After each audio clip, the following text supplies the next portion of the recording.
नमस्ते, मैं डॉक्टर राधा महली, घंटी आधारित शिक्षिका, अर्थशास्त्र विभाग, जलन कॉलेज चक्रधरपुर, कोल्हान विश्वविद्यालय से। आज का ये video UG semester 5 economics honours के विद्यार्थियों के लिए है। History of economic thought paper से रिलेटेड है। आज के इस वीडियो में हम लोग माल्थस के जनसंख्या सिद्धांत के बारे में चर्चा करेंगे।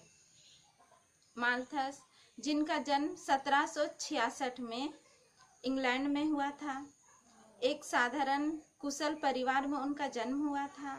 माल्थस जो थे वो बचपन से ही बहुत विद्वान थे। माल्थस एक ऐसे महापुरुष थे जिन्होंने जितने भी प्रकार के विचार दिए, उन्होंने ये नहीं सोचा कि बाद में उनके फॉलोवर्स लोग उनके विचारों की कितनी आलोचना करेंगे या उनके विचारों को कौन सा स्थान प्राप्त होगा। ये सब की चिंता किए बिना उन्होंने अपने विचार दिए, और इसीलिए माल्थस के जो विचार हम लोग पढ़ते हैं वे आज भी कई विवादास्पद परिस्थितियों में फंसे हुए प्राप्त होते हैं। लेकिन कोई बात नहीं, माल्थस के जनसंख्या सिद्धांत की अपनी एक खूबसूरती है। चलिए हम लोग बात करते हैं माल्थस के जनसंख्या सिद्धांत के बारे में। माल्थस ने जो अपनी जनसंख्या से संबंधित सिद्धांत है वो उन्होंने अपनी पुस्तक an essay on the principles of population, जो 1798 में प्रकाशित हुई थी, इस पुस्तक में उन्होंने जनसंख्या से संबंधित सिद्धांत पर एक निबंध लिखा है, एक लेख लिखा है। इस पुस्तक में उन्होंने एक नए विचार को दिया है। माल्थस से पहले जितने भी अर्थशास्त्री लोग थे, जितने भी विचारक लोग थे, उनका मानना था कि किसी देश में जनसंख्या में जितनी अधिक वृद्धि होती है वो उस देश को उतना अधिक शक्तिशाली बनाता है। जनसंख्या में वृद्धि देश के लिए अच्छा होता है, ये कंसेप्ट उस समय था। लेकिन माल्थस ने एक नए विचार को उस समय लेके आया, और माल्थस का कहना था कि जनसंख्या में वृद्धि ठीक है, लेकिन अगर जनसंख्या में बहुत अधिक वृद्धि होती है तो एक सीमा के बाद में वो प्रॉब्लम्स क्रिएट करने लगेगी, और इसीलिए जनसंख्या में वृद्धि बहुत अच्छी बात नहीं है। उन्होंने जनसंख्या में वृद्धि से संबंधित जो अपनी बातें रखी, उन बातों को हम लोग कुछ बिंदुओं के अंतर्गत चर्चा करते हैं। सबसे पहले माल्थस ने ये कहा कि जनसंख्या में जो वृद्धि होती है उसको बताने के लिए उन्होंने ज्यामितीय रूप को अपनाया था, यानी कि गुणोत्तर ढंग से जनसंख्या में वृद्धि होती है, ये माल्थस ने कहा था। जैसे 1, 2 के बाद 4, 8, 16, 32, इस तरह से वो डबल होके वो गुना हो के बढ़ते जाएगा। तो जनसंख्या में जो वृद्धि होती है वो गुणोत्तर दर से वृद्धि होती है, और हर नेक्स्ट स्टेप में जनसंख्या जो है वो डबल होते जाता है। आगे माल्थस ने कहा था कि खाद्यान्नों में जो वृद्धि होती है वो अंकगणितीय रूप से होती है। इसका मतलब है कि 1, 2, 3, 4, 5 इस तरह से खाद्यान्नों में जो वृद्धि होती है वो अंकगणितीय रूप से वृद्धि होती है। फिर आने वाले समय में क्या होगा, जनसंख्या गुणोत्तर ढंग से बढ़ती जाएगी, और लेकिन खाद्यान्नों में वृद्धि अंकगणितीय रूप से होगी, तो वहाँ पर असंतुलन उत्पन्न हो जाएगा। जनसंख्या में बहुत ज़्यादा भीड़ हो जाएगी, अति जनसंख्या हो जाएगी, और उतने अधिक जनसंख्या के लिए खाने पीने के लिए खाद्यान्न की उपलब्धता नहीं रहेगी, खाद्यान्न का अनुपात उस समय कम हो जाएगा। तो आगे माल्थस का कहना था कि जब जनसंख्या बहुत अधिक बढ़ेगी और उसकी तुलना में खाद्यान्न उस हिसाब से नहीं बढ़ेगा, और खाद्यान्न और जनसंख्या के बीच में असंतुलन उत्पन्न हो जाएगा, तो जनसंख्या को प्रकृति खुद स्वयं कंट्रोल करने का प्रयास करेगी। इसे उन्होंने प्राकृतिक अवरोध कहा है। प्राकृतिक अवरोध का मतलब क्या है? माल्थस का कहना था कि जब जनसंख्या में बहुत अधिक वृद्धि होती जाएगी तब देश में अलग अलग प्राकृतिक आपत्तियां आएगी, जैसे बाढ़, सूखा, अकाल, महामारी। तो इस तरह की परेशानियां उत्पन्न होगी और बहुत सारे लोग मरेंगे, और अपने आप में जनसंख्या नियंत्रित हो जाएगी, कंट्रोल हो जाएगा। तो माल्थस का कहना था कि अगर जनसंख्या बहुत अधिक बढ़ती है और हम लोग जनसंख्या को बढ़ने से नहीं रोक पाते हैं तो नतीजा क्या होगा, प्राकृतिक अवरोध उत्पन्न होंगे, और प्राकृतिक अपने हिसाब से काम करेगी और जनसंख्या को कंट्रोल करने का प्रयास करेगी। लेकिन इस सिचुएशन में जब प्राकृतिक अवरोध होते जाएंगे तो ये मानव जाति के लिए बहुत दुख की बात होगी, बहुत परेशानी की बात होगी और उसका सामना करना बहुत ही दिक्कत हो जाएगा। तो इससे बेहतर होगा कि हम लोग निवारक अवरोध का प्रयोग करें। निवारक अवरोध यानी कि व्यक्ति द्वारा अपनाया जाने वाला वो उपाय जिसके माध्यम से जनसंख्या वृद्धि को बढ़ने से रोका जा सकता है।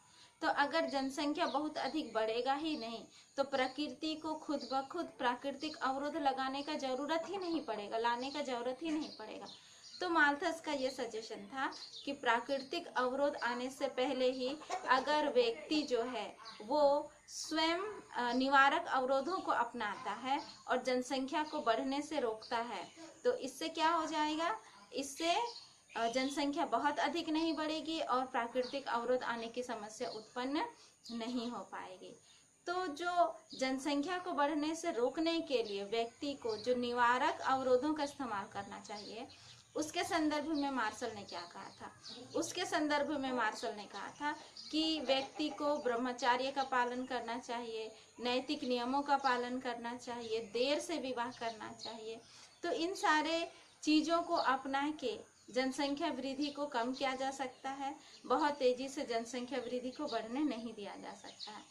तो इस तरह उनका सजेशन था कि निवारक अवरोधों के माध्यम से व्यक्ति को यह प्रयास करना चाहिए कि जनसंख्या में बहुत अधिक तीव्र वृद्धि ना हो। तो ये मेन बेसिक कंसेप्ट है माल्थस के जनसंख्या सिद्धांत का कि किस तरह से जनसंख्या जो है वो गुणोत्तर ढंग से बढ़ती है और खाद्यान्न जो है वो अंकगणितीय रूप से बढ़ता है। आगे हम लोग बात करते हैं कि माल्थस ने जो भी जनसंख्या से संबंधित जो हमें सिद्धांत दिए हैं उसके बारे में अलग अलग अर्थशास्त्रियों ने किस प्रकार की आलोचना की है। सबसे पहली आलोचना इस सिद्धांत की यह कहकर की गई है कि जो माल्थस ने जनसंख्या वृद्धि का जो गुणोत्तर टाइम ड्यूरेशन दिया है, उन्होंने कहा था कि 25 वर्ष में जनसंख्या जो है वो दुगनी हो जाएगी। तो आलोचकों का कहना है कि ये संभव नहीं हो सकता है, उनका जो टाइम से रिलेटेड जो कैलकुलेशन था वो गलत है।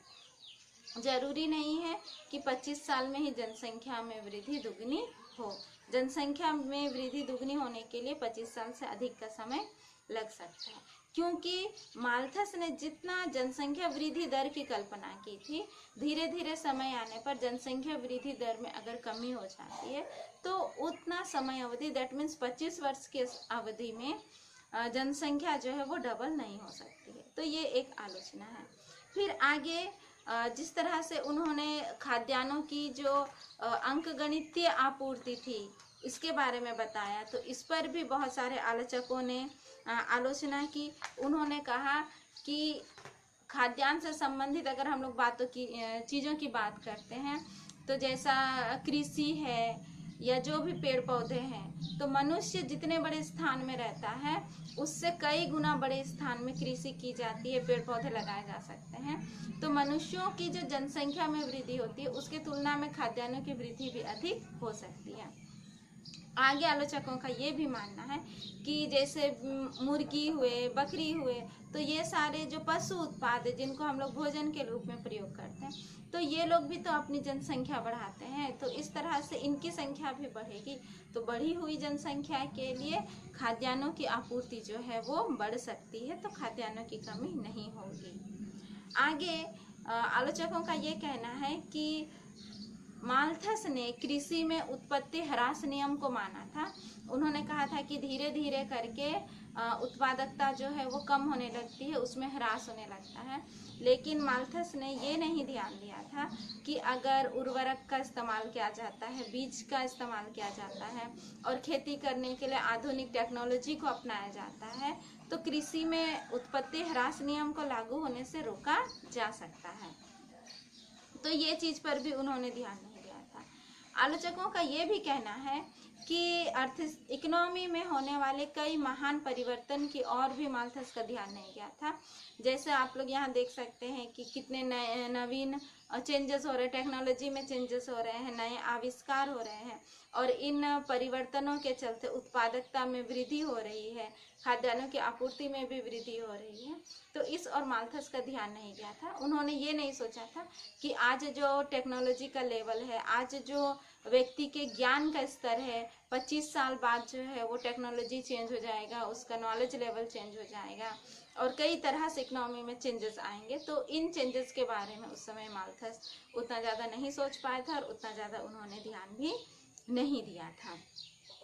आगे हम लोग देखते हैं कि माल्थस ने प्राकृतिक साधनों की भी उपेक्षा की। अगर किसी देश में जनसंख्या है और जनसंख्या के साथ साथ उस देश में प्राकृतिक साधन भी बहुत अधिक उपलब्ध हैं, तो उतनी जनसंख्या का भरण पोषण करने के लिए प्राकृतिक साधनों का भी दोहन किया जा सकता है।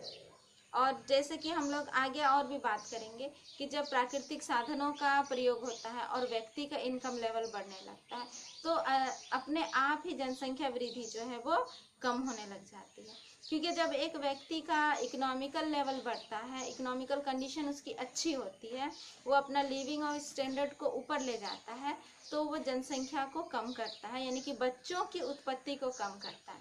कम बच्चे रहेंगे तो उनका भरण पोषण में उसको कम खर्च होगा, अधिक बच्चे रहेंगे तो अधिक खर्च होगा। तो इस प्रकार जैसे जैसे व्यक्ति के आय और इनकम में वृद्धि होती है, वो अपना स्टैंडर्ड ऑफ लिविंग बढ़ाता है, वैसे वैसे बच्चों की संख्या भी कम होने लगती है।